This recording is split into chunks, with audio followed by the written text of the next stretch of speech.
Welcome back to NewsX World. I'm Asuma Katauka and you're watching Focal Length, where we get you a briefing on topics from across the world. Ukraine and Russia face a stalemate with limited military objectives left. Russia engages in peace talks without a ceasefire, signaling strategic calculations. U.S. military aid to Ukraine shapes European security, while territorial concessions may set dangerous precedents. Europe struggles with defense autonomy. Israel's goals in Gaza lack clear exit strategies, raising risks. Global ceasefire priority vary. Economic tools strain alliances, and the possibility of future regional conflicts looms. Joining us now is Andrew Fox, former major in the British Army and Parachute Regiment veteran with 16 years of service, including tours in Afghanistan, Bosnia, Northern Ireland, and the Middle East, with experience alongside U.S. Special Forces. Today he will discuss with us the Ukraine-Russia conflict, international support, regional security, territorial implications, Middle East dynamics, Europe's defense, and the broader risks of future regional and global conflicts.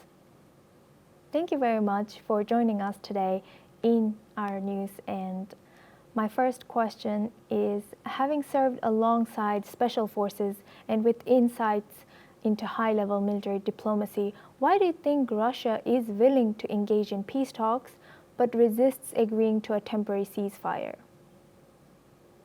I think Russia is playing both sides at this point. I don't think the Russian agreement to talk is genuine. I don't think they're going to commit to any kind of temporary ceasefire because that doesn't suit their strategic aims. And what we have to remember is that Mr. Putin is trying to position himself so that he can continue expanding Russian influence across what Russia used to call its near abroad, which includes the Baltic states, the Balkans, and any former USSR territory. So the baseline reason is simply that Russia is playing the White House for a fool, and they are continuing to carry on with their long-term strategy of expanding Russian influence across that area. And from your frontline and operational experience, what do you consider realistic military objectives for both Ukraine and Russia at this stage? Well, I was on the front lines in Ukraine just last week, so I got to see the war pretty close up. We were within 7 kilometers of where the fighting was taking place at Pokrovsk. So I think Russia is trying to grind down the Ukrainian front line and force a breakthrough and seize as much of that terrain in eastern and southern Ukraine as it possibly can. I think they're particularly keen to cut Ukraine off from the sea where possible. So they're looking at Odessa as a place they would like to get to and cut that length of the coastline. They're looking to consolidate the gains that they've made, particularly around Kherson, looking at making sure that they can keep the Crimea. And they're trying to leverage a position where they can take large parts of the Donbass without having to fire a shot. So if they can get a land swap out of the White House, that would be the ideal end state for them at this stage. And they could then use that as a springboard for future military operations in future. On Ukraine's side, I think what we can see is that they are trying to cut Russian supply lines from Russia to the front lines in Ukraine. So repeated strikes on the Black Sea Fleet, repeated strikes on the famous bridge that links over to Crimea, and then, of course, hitting Russian oil depots, fuel supplies, and transport lines that take troops, fuel, ammunition, and material into Ukraine. And of course, if they can starve those Russian troops on the front line of the fuel and the ammunition they need, then Ukraine has a chance of achieving something that looks far more like a victory than we're currently seeing at the moment.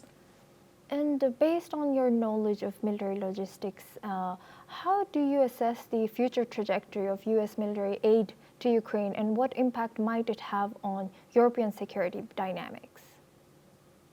Well, I think this iteration of the White House under President Trump is pursuing a deeply flawed strategy towards Russia. We saw just 2 weeks ago the performance in Alaska with the red carpet treatment for Mr. Putin. And I think Mr. Trump has thoroughly misjudged his man in Moscow, and is treating him as a fair and normal and balanced actor when Mr. Putin is a deeply manipulative, KGB trained master at manipulating the other side in a negotiation. So the White House is playing a very foolish game, I think. They're also trying to deter Ukraine's other allies from arming Ukraine. They're also trying to prevent Ukraine from striking inside Russia itself. So they're actively trying to pour water on the Ukrainian strategy that I just articulated.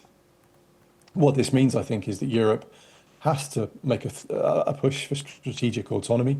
Europe has to be able to shoulder the financial burden of Ukraine, and count on the United States not being a reliable or useful partner going forward.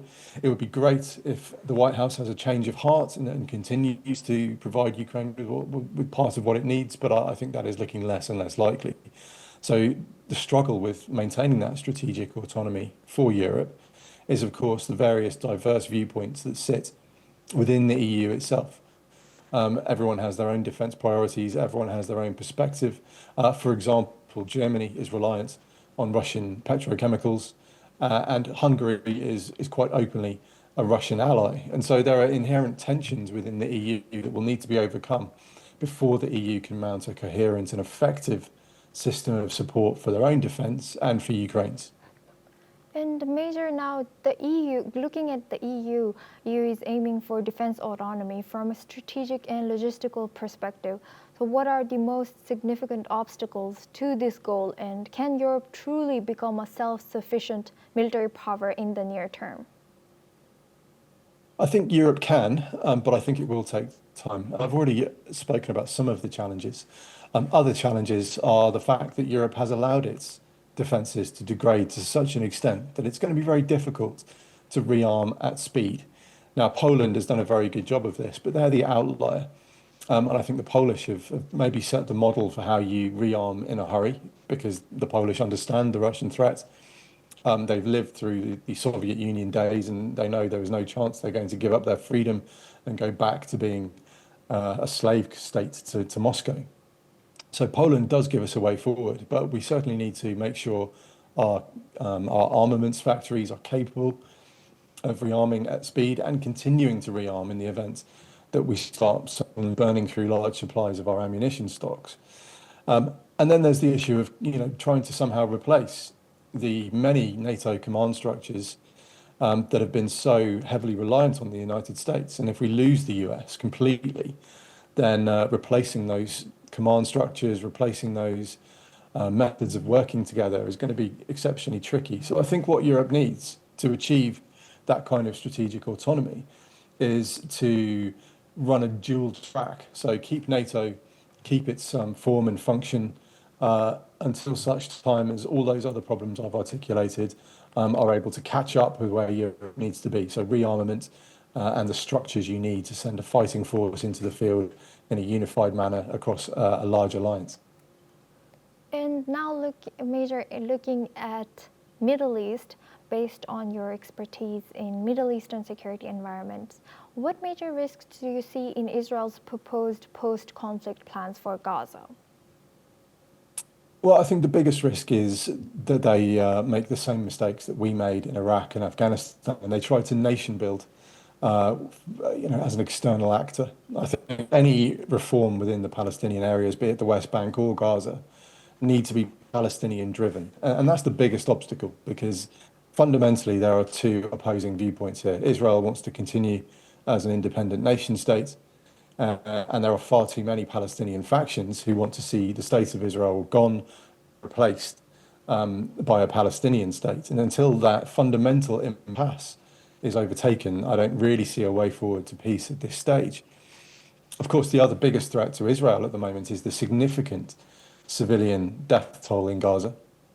The IDF has killed somewhere between 20 and 30,000 combatants, but that leaves over half the total of those dead as civilians. And when we look at the Gaza City operation that is going to launch sometime in September, as we're led to believe, civilians aren't evacuating at the numbers they did at the start of the war.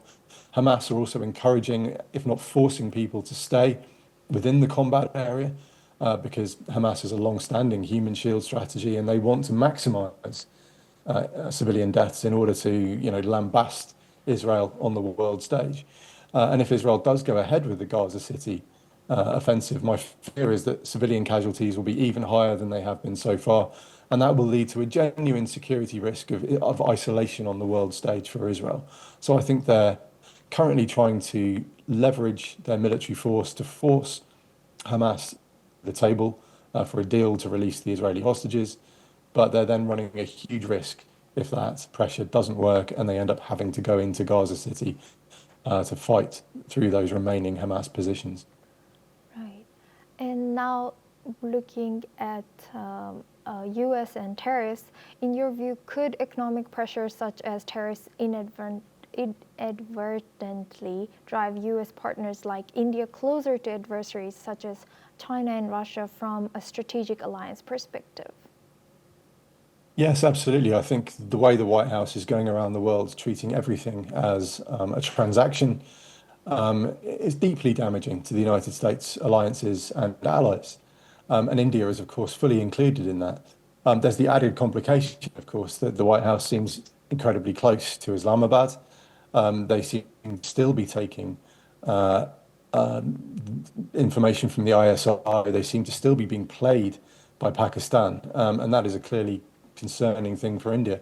And I think Mr. Modi is potentially going along the right route here. He's essentially taking an India first approach, and he's doing what's good for India. And I see no real issue with the approach he's taken, given that the White House doesn't seem to care for allies and only want business partners.